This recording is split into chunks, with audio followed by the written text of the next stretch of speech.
Alors nous sommes arrivés d'Av Kuf Yudbet pour le lundi 18 Tevet. Il nous restait les 4 dernières lignes Kuf Yud Aleph Amud Bet. Rabbi Yosef Rabbi Yehuda Hay lo talin pe'ulat tzachel etecha adbok amay avid leh. Nous avons vu donc une mahloket entre Tanakama et Rabbi Yosef Rabbi Yehuda. Tanakama il dit que Yak Zerashava Sachir Sachir. Nous avons un pasouk dans Devarim qui dit Lot Ashok Sachir Ani Yevion, il ne faut pas retenir le salaire du salarié. Et on a aussi un pasouk Lot Talin Pe'ulat Sachir etecha adbok dans Devarim. Et là, donc Tanakama il dit dans les deux cas, on inclut même le salaire d'un animal ou d'un ustensile. Si on prête un outil à quelqu'un pour travailler, s'il ne nous paye pas, il transgresse le commandement de ne pas retenir le salaire. Ça c'est Tanakama. Rabbi Yosef Rabbi Yehuda, lui, il ne fait pas cette Gzera Shava.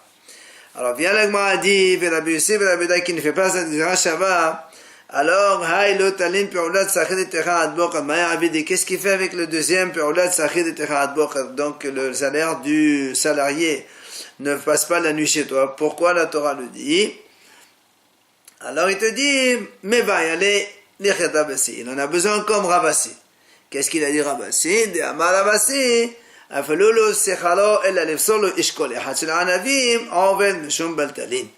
même s'il ne l'a engagé que pour vendanger une seule grappe de raisin, et après il ne le paye pas, eh bien, même pour cela, il transgresse le commandement de ne pas retenir le salaire.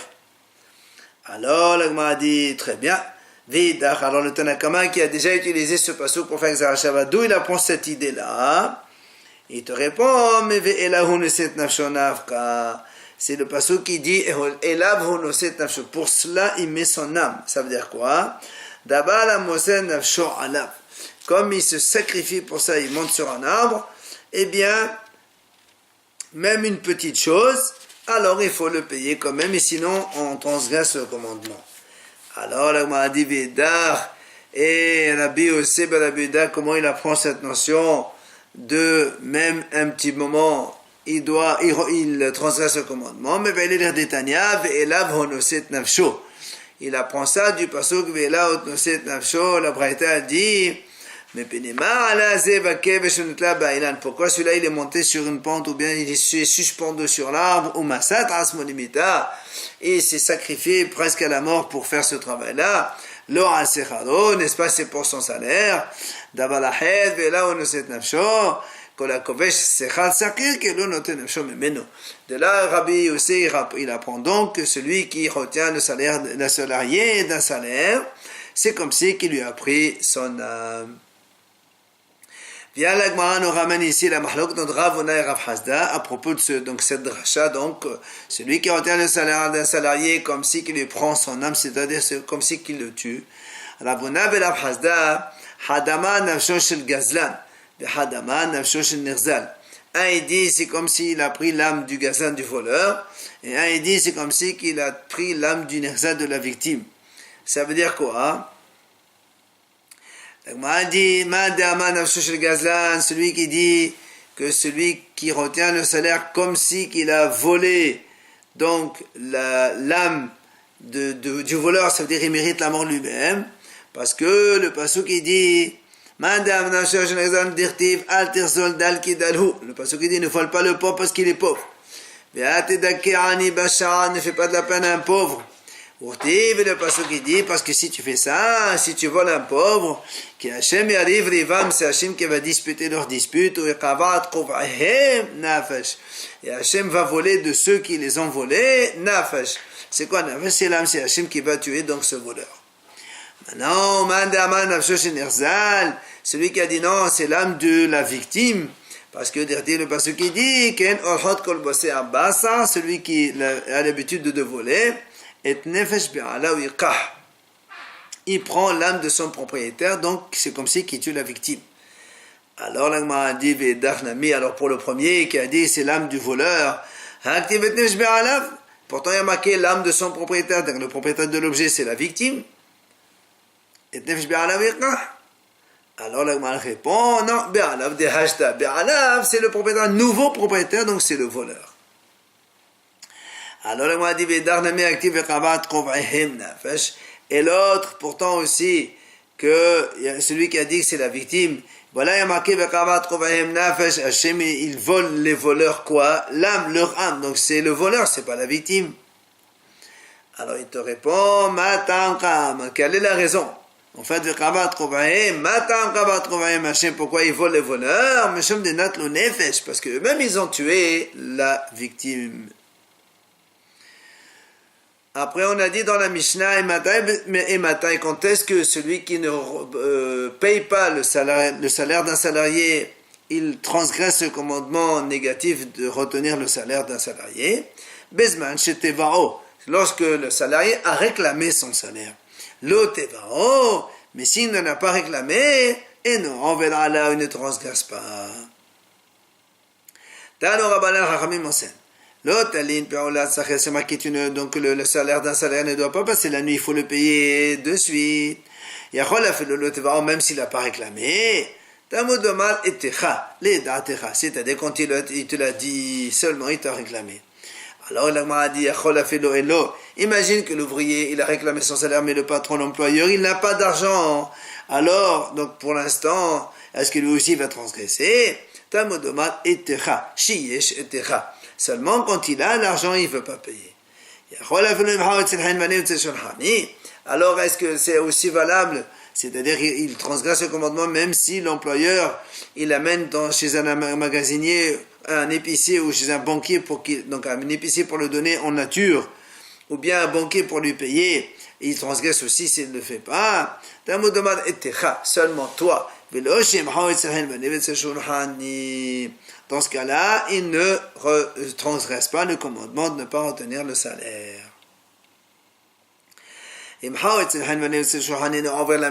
Ici, donc, maintenant l'employeur il lui a dit, tu vas chez tel épicier, tu prends pour ton salaire donc les objets en nature, ou il a envoyé chez un banquier pour prendre l'argent, il ne transgresse pas le commandement de ne pas retenir le salaire. Alors il m'a dit, va y aller, on s'est posé la question. Est-ce que le salarié il revient, il retourne chez son employeur pour réclamer ou pas? Rav Sheshet Amar eno hozer. Rav Sheshet dit non, il ne revient pas. Là-bas, Amar hozer, il revient, il retourne chez son employeur pour réclamer son salaire. Alors il m'a dit, Amar Rabba qui a dit retourne, ménamène à la douche, il dit cela. C'est marqué, il ne transgresse pas le commandement. D'accord, il ne transgresse pas. Si l'employeur il amène vers un banquier pour prendre son salaire, il ne transgresse plus le commandement. Mais l'autre, si le banquier ne le paye pas, il revient vers son employeur. Rav Sheshet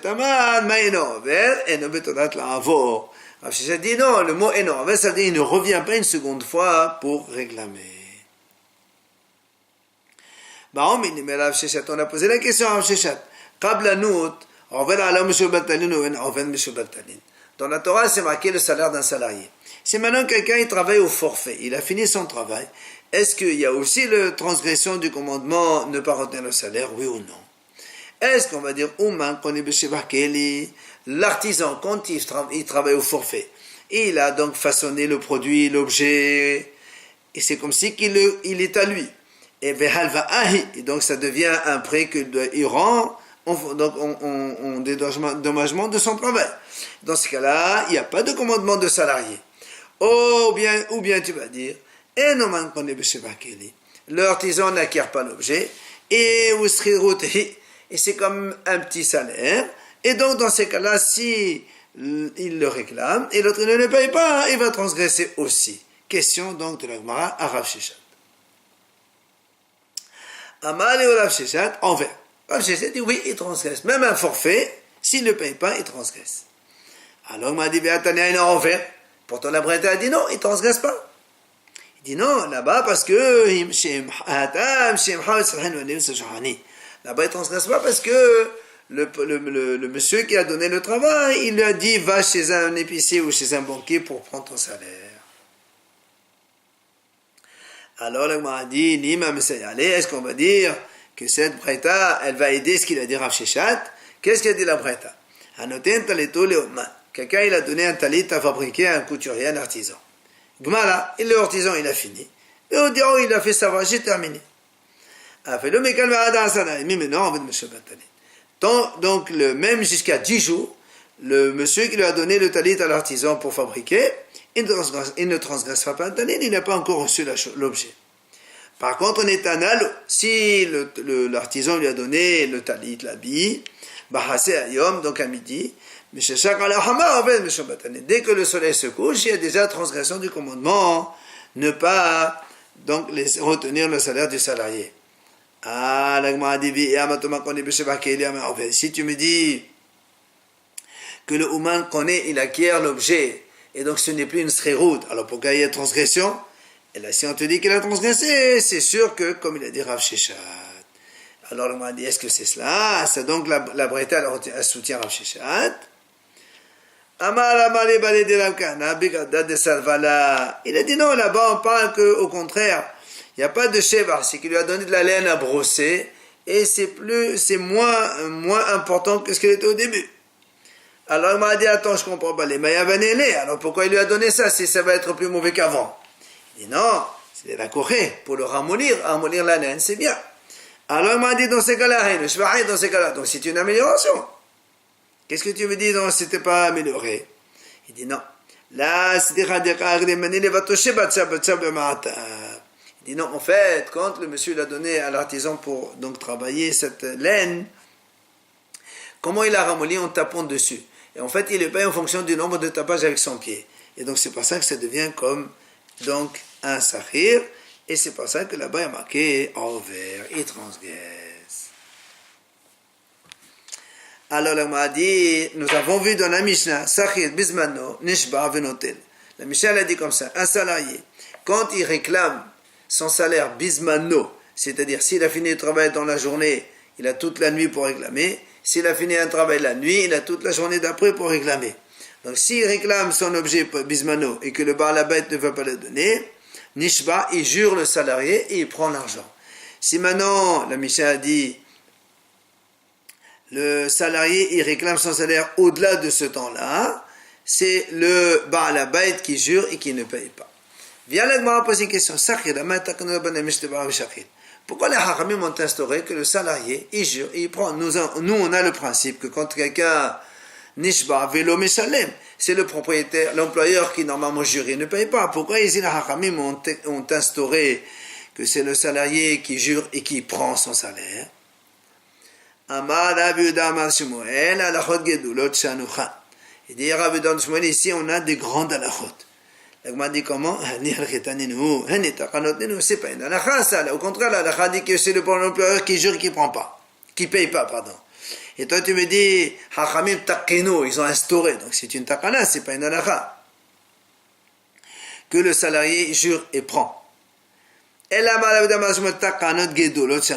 dit non, c'est des grandes takanot. Ça veut dire quoi des grandes? De l'autre, mais là des kartanot, ça veut dire il y a des petites takanot. C'est-à-dire qu'en fait, c'est des kanot kvurot que les Hachamim ont fixé pour donc déroger à ce que la Torah dit habituellement. C'est-à-dire, Shua des Baal Habayit, comme on a dit, normalement c'est le Baal Habayit qui jure pour ne pas payer. Mais,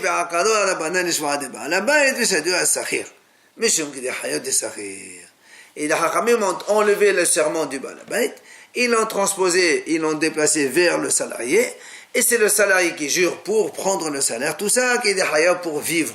Parce que quand il a travaillé, c'est pour avoir de quoi manger. Et alors les Hachamim, ils ont instauré de faire cela. Alors là, il dit comment? Et alors, à cause de la sahir, on va faire perdre le propriétaire, l'employeur, puisque normalement c'est lui qui doit jurer et ne pas payer. Alors là, il répond,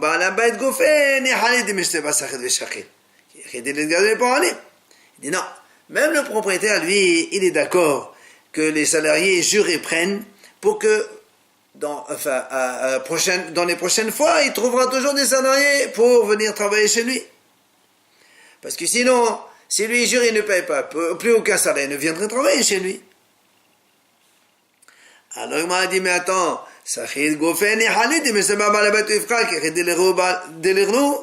mais le salarié aussi, il serait content que ce soit le Baal Habayit qui jure et qui ne paye pas, pour qu'on puisse l'embaucher. Parce que si à chaque fois il y a un problème, c'est lui qui jure et qui prend, aucun employeur ne va l'embaucher. Il m'a dit non, là-bas il est encore ara. Il dit non, parce que l'employeur, il est obligé d'embaucher des ouvriers pour travailler chez lui.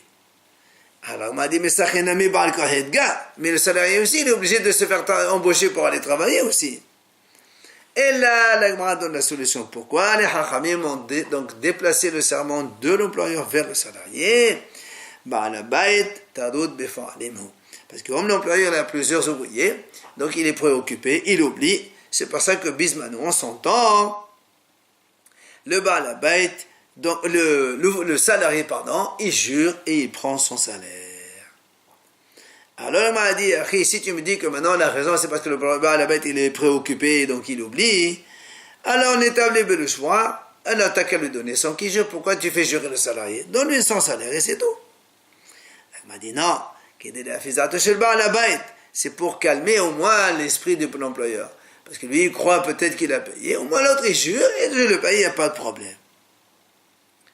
Alors, il m'a dit, pourquoi le Baal Habayit, il fait comme ça? Il n'a qu'à donner le salaire devant 2 témoins. Comme ça, il est tranquille. Alors, il m'a répondu, c'est difficile. Pas trouver à chaque fois que tu vas payer quelqu'un, tu vas chercher 2 témoins pour payer. C'est pas difficile, on ne peut pas faire comme ça. Alors il m'a dit, et pourquoi l'employeur, il ne paye pas son salaire dès le matin, avant qu'il aille au travail? Comme ça, moi, on est songué, les plus personne ne viendra réclamer son salaire. Il m'a dit non. Tous les deux, ils veulent payer plus tard. Pourquoi? Le patron veut payer plus tard parce que peut-être maintenant il n'a pas encore d'argent. Et l'ouvrier aussi, il veut être payé à la fin de son travail parce que si tu lui donnes l'argent maintenant, peut-être que pendant le travail, il va les perdre. Il préfère être payé à la fin du travail. Donc, c'est pour ça qu'on fait comme les Hachamim ont instauré, que le salarié jure et il prend son salaire. Alors on m'a dit, si c'est comme ça, même quand il y a un problème au niveau de la fixation du salaire, pourquoi on ne fait pas la même chose? Parce que nous, à la matania, pourquoi on a vu dans une brette assez marquée,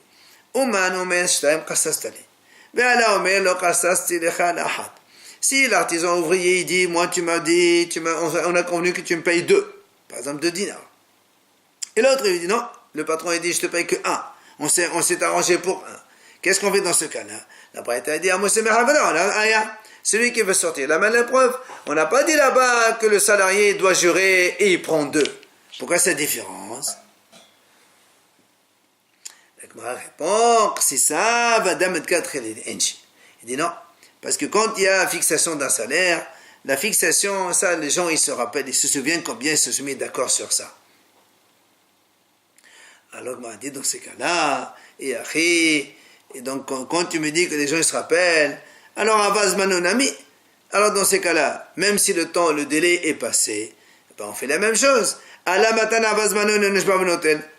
Pourquoi on a dit dans la Misha que si le délai de réclamer il est passé, c'est le Baal Habayit qui lui va jurer et ne pas payer. Et donc, le salarié est non nishba benotel. Si tu me dis que les gens ils se souviennent de ce qu'il a été convenu, qu'est-ce que ça change dans le délai ou après le délai? Elle répond, Hazaka en Baal Habayit avod mishum baltalin. Elle m'a dit non.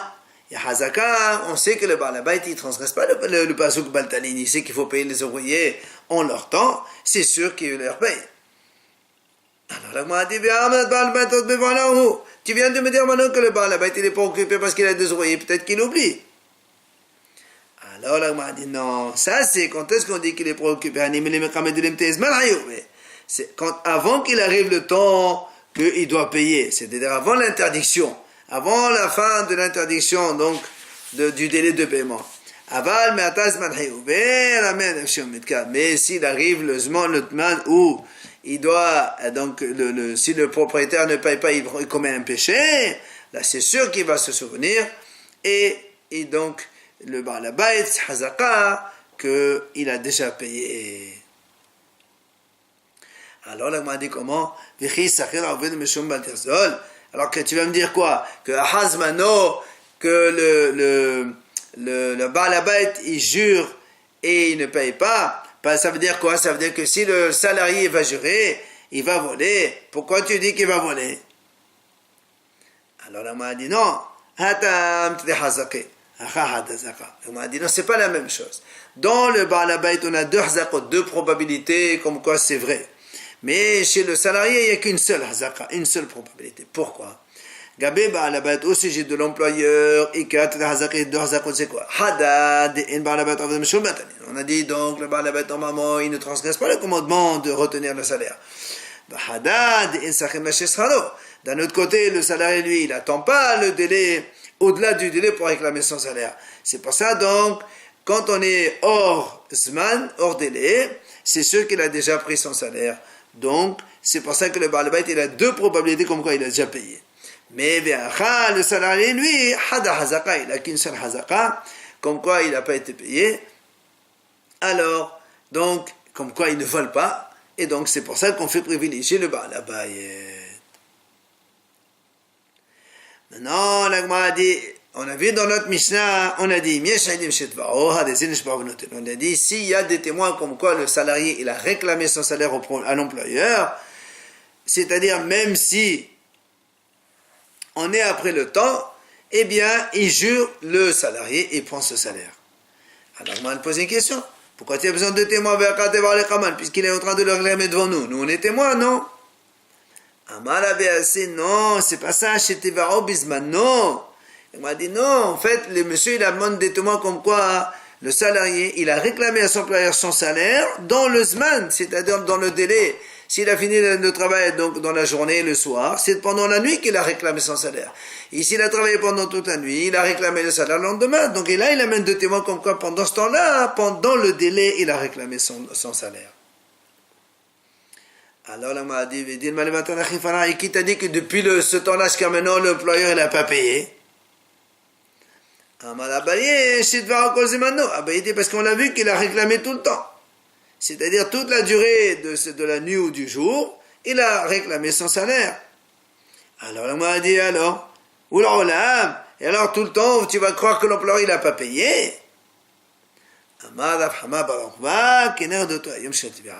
Il vient Rav Hama, il dit non, seulement Hachamim ont donné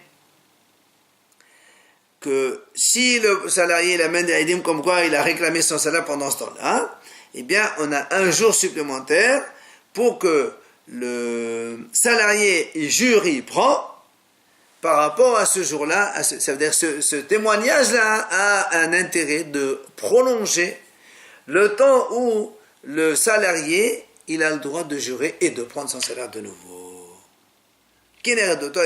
Par rapport à ce jour de réclamation qu'il a amené donc deux témoins pour ce jour-là.